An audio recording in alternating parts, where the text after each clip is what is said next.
Aming punong legal ng lungsod, Attorney Luch R. Hempis Jr.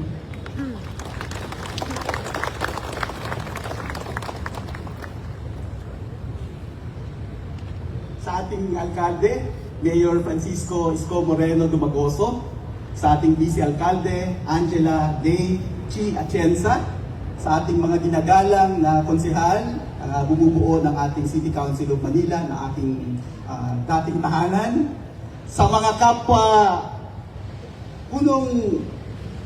pinuno ng ating mga kagawaran at mga opisina dito sa ating lungsod ng Maynila. Mga kapwa lingkod bayan, isang mapagpalang umaga po sa ating lahat.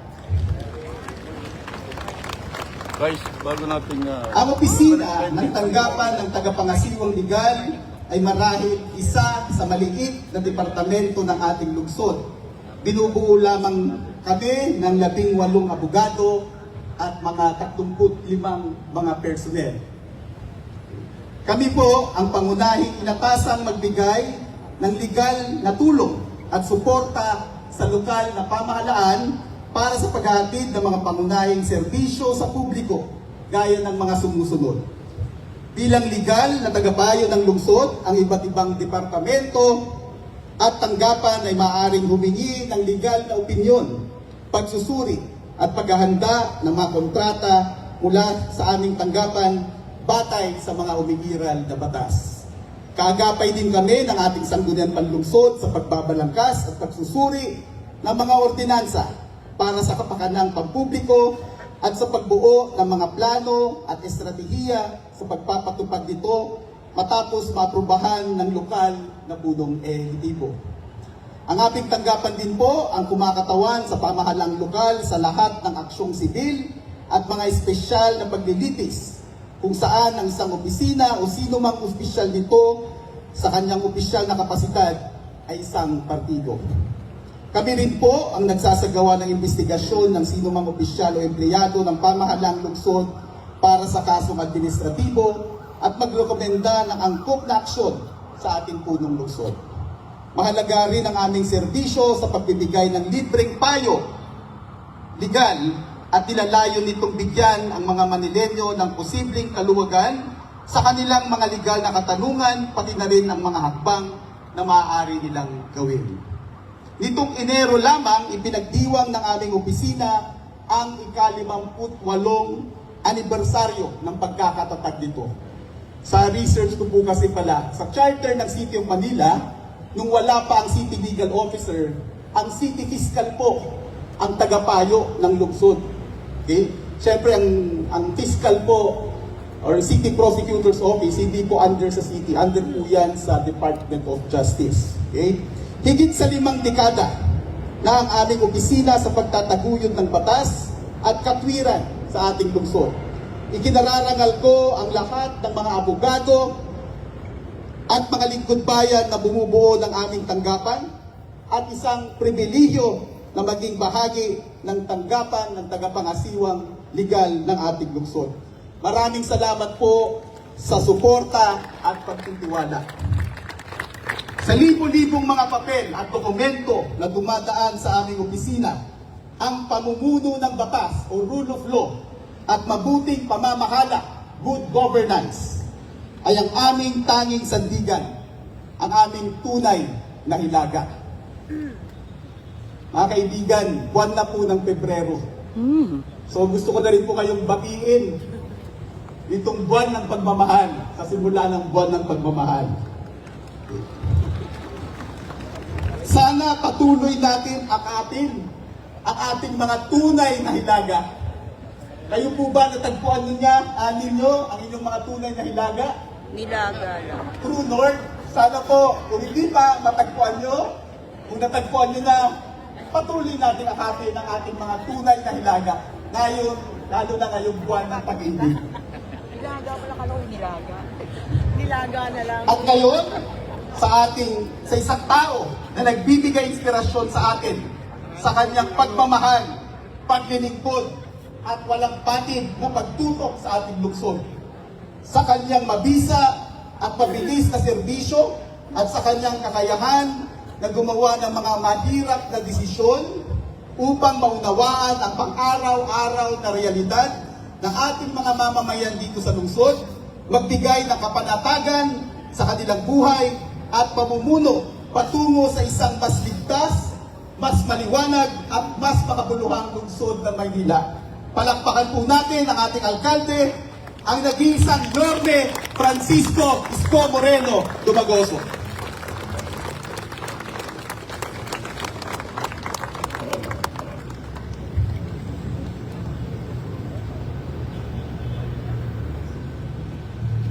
Thank you, Lutz.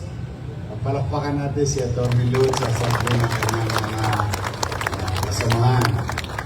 Si Atty. Lutz, nakilala ko may bangs. We've been together almost 3 decades in this building. Simula nag-umpisa ako, abogado ko na si Atty. Lutz MPs. Kaya nakita ko po nung araw, medyo bata-bata pa kami, lagi kami gumagano. Kasi nahulog yung buhok namin. Pero ngayon, steady na lang kami. Palakpakan natin ang Atty. Lutz. Thank you for your service and your people under the city legal. Keep it up. Sabi niya kanina, kung natagpuan niyo na daw ang inyong hilaga, paano kung walang hilaga? Meron kami nilaga. Good morning! Good morning! Yeah, it's a good morning for us, especially to MDRRMO and all other agency that we have acquired some machineries that will continue to clean up our city.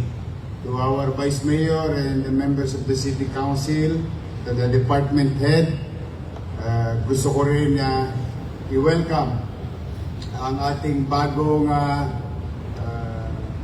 kasama po kami ni Secretary Angara the other day, and officially ipinakilala na sa atin ang ating bagong Director, Superintendent at pamunuan ng SDO, Dr. Gayola, si Doktora. Ayan. And good news, ang ating dating OIC ay mananatiling Assistant Superintendent, no? Lumeda. Welcome po sa Maynila. We're very excited working hand in hand with you. And with that, we have a very good surprise for you.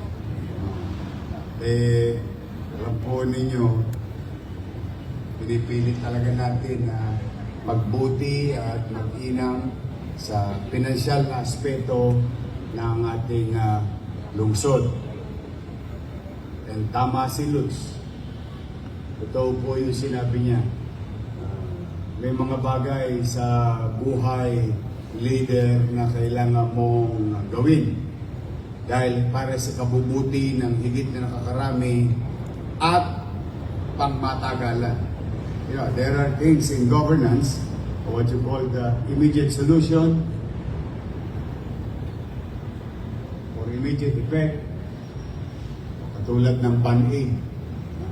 Also, meron din midterm or midway, short term, whatever you call it, for the next 3 years or 5. Meron din long term, no? That will take effect 10 years or 15 years. But today, sa maliit nating kaparaanan, sa ng ating mga kasamahan, sa mga pagpapasya, giya o direksyon ng ating fiscal situation, medyo umaayos-ayos naman ng kaunti. At sa patuloy nating pagsisikap, sama-sama tayong nagsisikap. Ngayon po meron akong announcement para sa ating mga kasamaan sa naglilingkod sa bayan, mga mag-aaral, institusyon. Thank you, Paul. Baka natin mga taga-civil treasurer's office. Today, we're going to release our financial assistance to IRIS at 6.5 million pesos.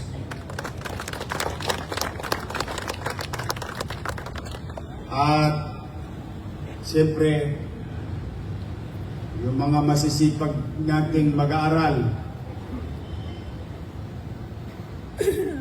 sa UDM. Salubong ko sila kanina doon. Sabi ko, okay, nag kayo flag ceremony. Sasaya kayo. Ang ating UDM, 5,551 students will receive their baon na kaloob ng lungsod ng Maynila for the month of October, November,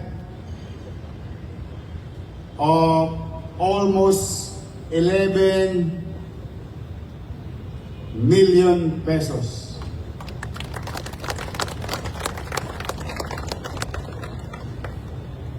Siyempre, pag may UDM, may PLM. Sa mga mag-aaral, shout out sa mga mag-aaral ng PLM. Yung allowance ninyo, para wala nang alam po ninyo na si Lutz testing ko rito. When we were councilor then, vice mayor then, I really opted to pass this law and implement this law for the simple reason, yung mga mag-aaral natin sa UDM, and thanks to sumalangit nawa ang kanyang kaluluwa, Alfredo S. Lim, who built UDM, and thanks to Mayor Lacson and Mayor Villegas for creating PLM. Diyan kasi nag-aaral yung mga kinakapos nating matatalino at masipag na kabataan ng lungsod ng Maynila. So that's why I opted to create and pass an ordinance to give them allowances para walang mag-aaral na hindi makapasok kahit pamasahe man lamang. To the 8,675 students of PLM, you will receive your October, November, December worth of 26 million pesos student allowance. To the grade 12 of SDO, 6,452 for the month of October, November, December. 9,678,000. Siyempre, nag-aabang din yung mga asawa ng pulis. Wala kayong kawala, may announcement lagi. Para sa ating mga masisipag, may balbon sa dibdib ng mga pulis Maynila, to the men and women uniformed personnel of the Manila Police District, you will receive your entire fourth quarter 2025 allowance from your city government worth 26,025,000.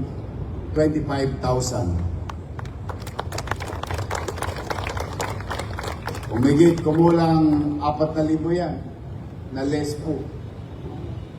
Bukang-buka.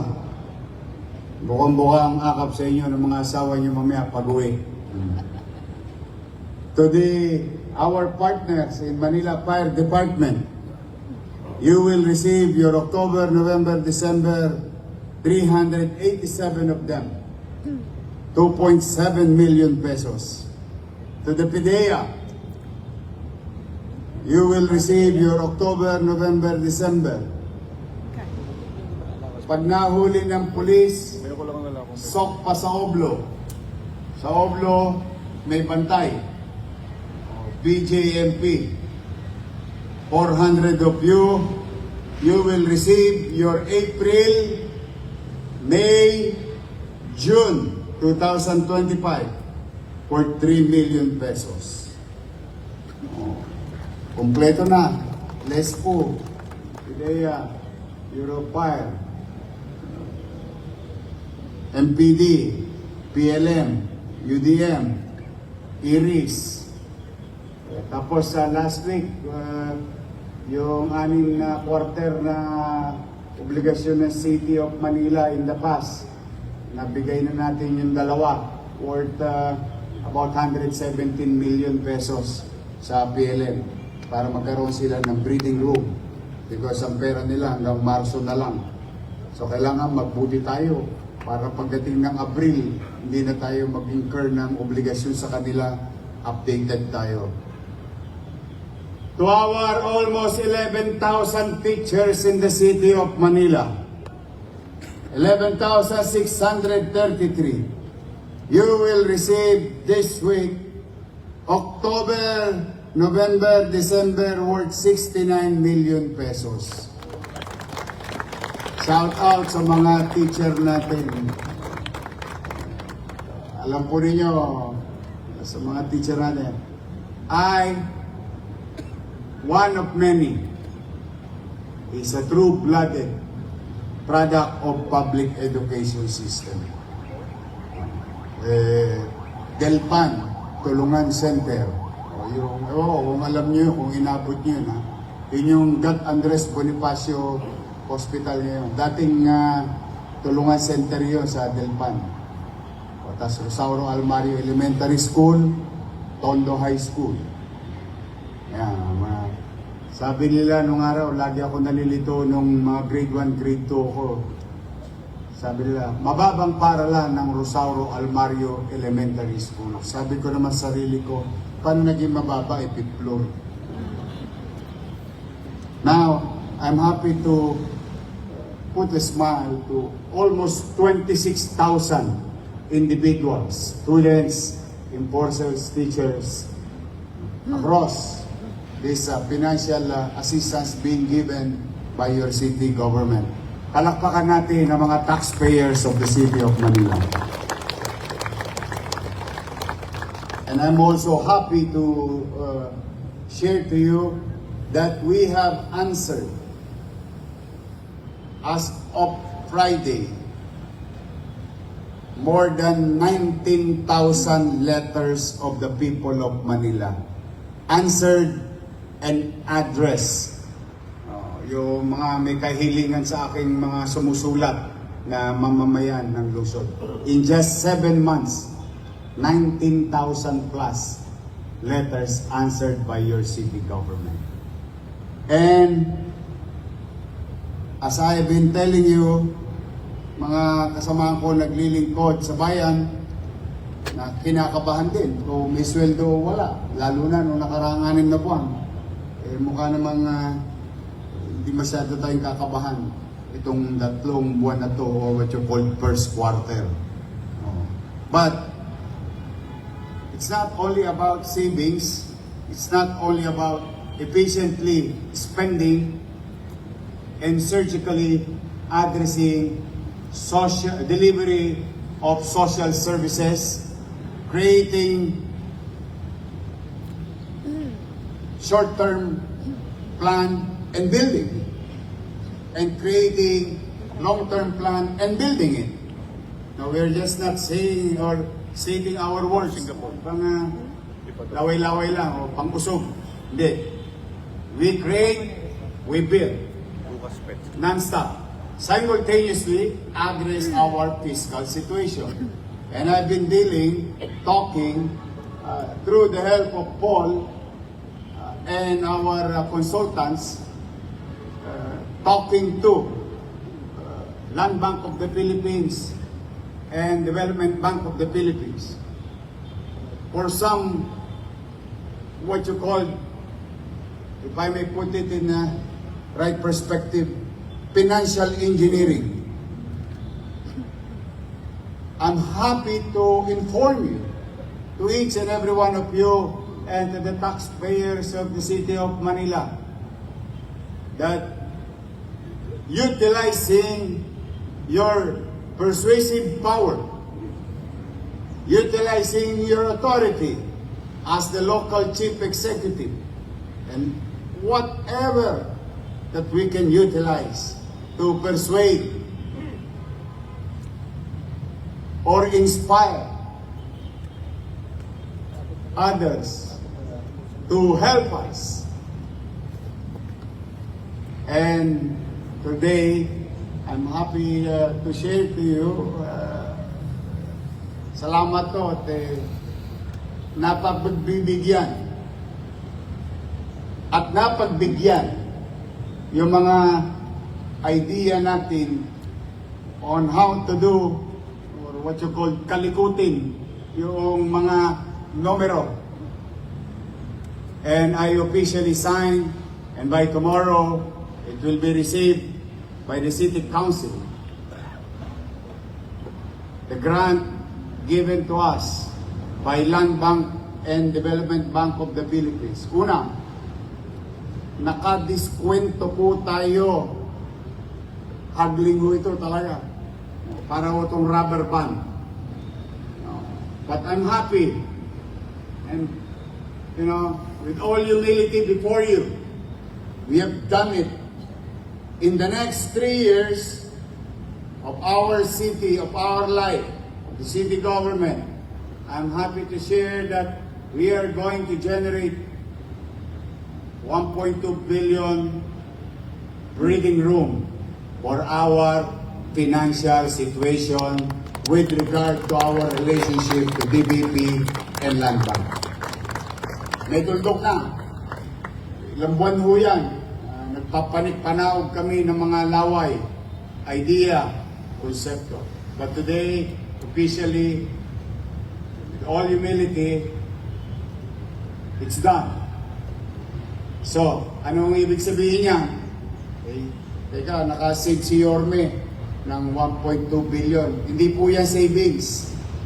Hindi po savings. Ibig sabihin, nabawasan, hihinga, bubukan dibdib ng ating kabang. Yan ang epekto niyan sa atin. So, kaya pwede ba akong makisuyo to the President of Land Bank, to the President of DBP, and board members of this government financial institution. Pwede bang palakpakan natin sila?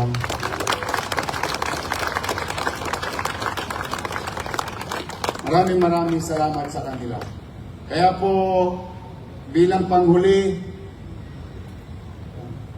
nakikisuyo talaga ako sa inyo na magbuti kayo sa kanya-kanya nyong opisina. Pipilitin ko pong maging mainam at masinop at manatag kayo. Ano man ang mga natutunan ko, ano man mga paraang makabago, whether through abacus, trigonometry, calculus, pati geodetic engineer, pahanap ko, makwenta lang kung gaano pa tayo kalayo o kalapit sa araw na inaasahan natin together. At dumating ang araw, balanse na. But I cannot do this alone. I need your cooperation. So the taxpayers who are listening right now, I think what you heard a few minutes ago is that habang tinutulungan tayong buhatin tayo ng mga mamamayan, ang pamahalaan naman naghahanap din ng pamamaraan o ibang avenue na kung saan maisayos natin ang ating pananalapi. So, I need your help. Please help me for Manila to recover. Umaasa ako sa bawat isa sa inyo. February na po. Sino ang walang jowa? Taas ang kamay. Bambi, wala kang jowa. Masyado ka naman pihigan. Baka mahuli ka na sa biyahe. Malayo-layo pa tatuban dito.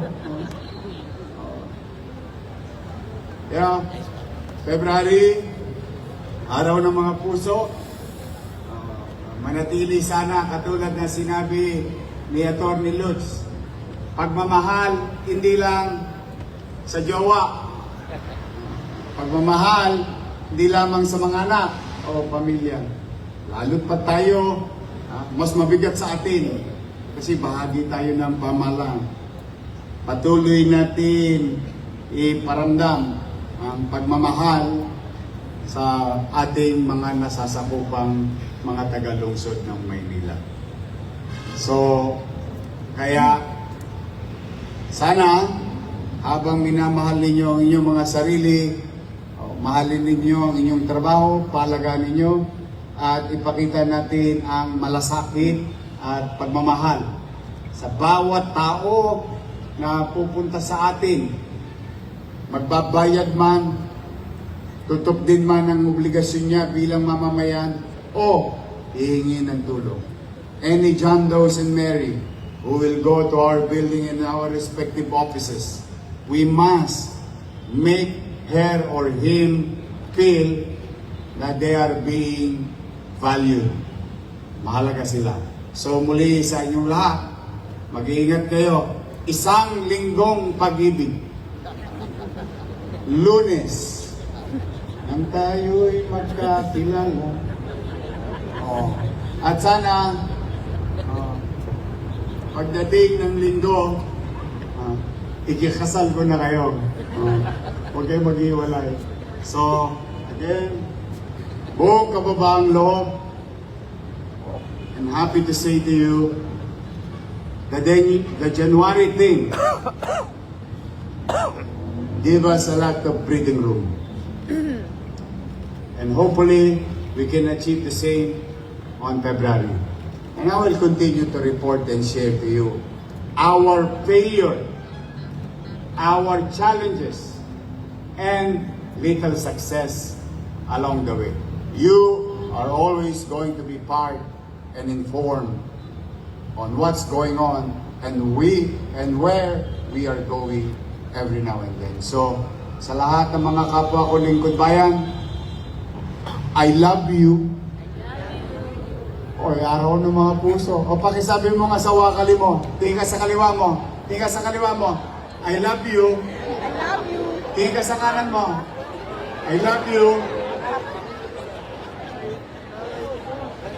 I love you. Good morning. Pagpalain nawa kayo ng pong may kapal. Maraming salamat. Manila! God first. Thank you.